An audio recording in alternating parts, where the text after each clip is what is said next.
Olá! Hoje a gente vai mergulhar fundo em um dos momentos mais marcantes e cheios de significado da fé cristã, o batismo de Jesus. Bom, tudo começa lá nas margens do Rio Jordão. Tem uma figura imponente, João Batista, que está atraindo multidões. Ele batiza, prega com uma força incrível. Mas ele faz questão de deixar uma coisa bem clara. Ele é só o precursor. Ele está ali para preparar o caminho, porque algo, ou melhor, alguém muito maior está para chegar. Para a gente entender de verdade o peso desse evento, vamos passar por alguns pontos. Primeiro, o papel fundamental de João como testemunha. Depois, vamos decifrar os títulos que Jesus recebe ali. Vamos sentir a força daquele momento em que o céu se manifesta. E, por fim, vamos conectar tudo isso com a missão que cada pessoa cristã carrega até hoje. Então vamos começar com essa voz do testemunho. Quem era, afinal, João Batista? E qual era a sua missão tão específica? Imagina a cena. Chegam os sacerdotes, os levitas, e questionam João diretamente, querendo saber se ele era o Messias. E ele é categórico sobre quem ele não era. O foco dele, o propósito da vida dele era outro. A clareza da missão dele é impressionante, né? Ele não era a luz.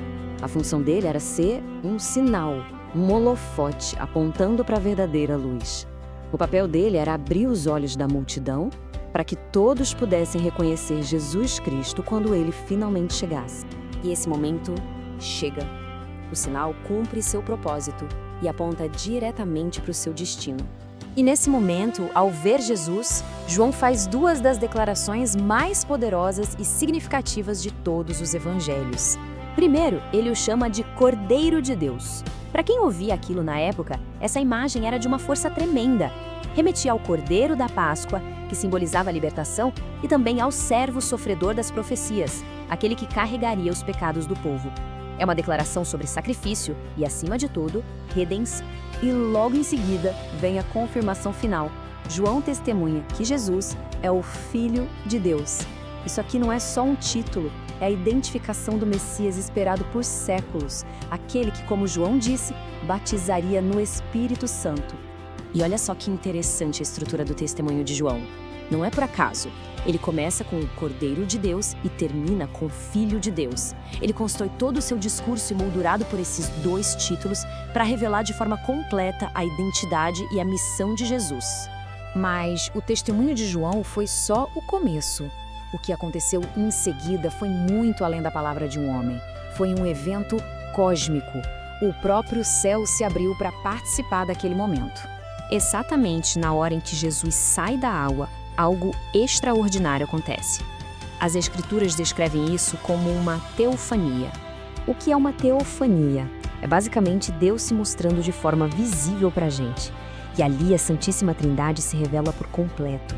A voz do Pai que ecoa, o Filho que está ali na água e o Espírito que desce como uma pomba. Aquela barreira entre Deus e a humanidade que o pecado tinha criado se rompe. E o Espírito que desce sobre Jesus é o mesmo que ele vai conceder a todos nós. E aqui a gente entende a diferença crucial. O batismo de João com água era uma preparação, um símbolo de arrependimento. Era importante? Sim, mas era a preparação. Jesus traz a realidade. Um batismo no Espírito Santo que não só purifica, mas que dá início a uma vida completamente nova. E é exatamente nesse ponto que a experiência de Jesus no Jordão se conecta de forma direta com cada pessoa cristã, através do sacramento do batismo. Alguém pode pensar, mas se Jesus não tinha pecado, por que ele foi batizado? Essa é uma ótima pergunta. O ato dele foi de pura solidariedade. Ele entrou na água para se identificar com a humanidade pecadora. E com esse gesto, ele santificou o próprio ato do batismo para todos que o seguiriam. Por isso, no cristianismo, o batismo é visto como muito mais do que um simples ritual. É uma transformação profunda. É como nascer de novo, assumir um compromisso de viver uma vida nova em Cristo, tornando-se, de fato, filho no Filho. E essa transformação, esse novo nascimento, não é um ponto final. Pelo contrário, é o ponto de partida de uma missão que dura a vida inteira.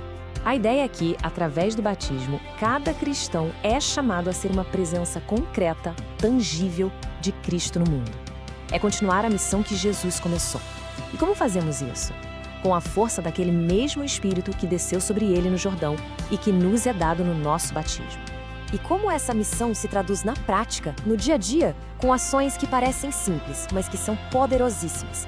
Viver com fé e alegria, servir com amor nos pequenos gestos, defender a verdade com gentileza e, acima de tudo, ser um exemplo, deixar que a própria vida fale por si. E assim, a gente volta ao começo de tudo. Aquele testemunho de João Batista lá no Rio não ficou preso no passado. Ele ecoa através do tempo e chega até nós hoje. A grande questão que fica não é só sobre o que aconteceu há 2000 anos, mas sobre o agora. Como cada um de nós pode ser hoje a presença concreta de Cristo no mundo.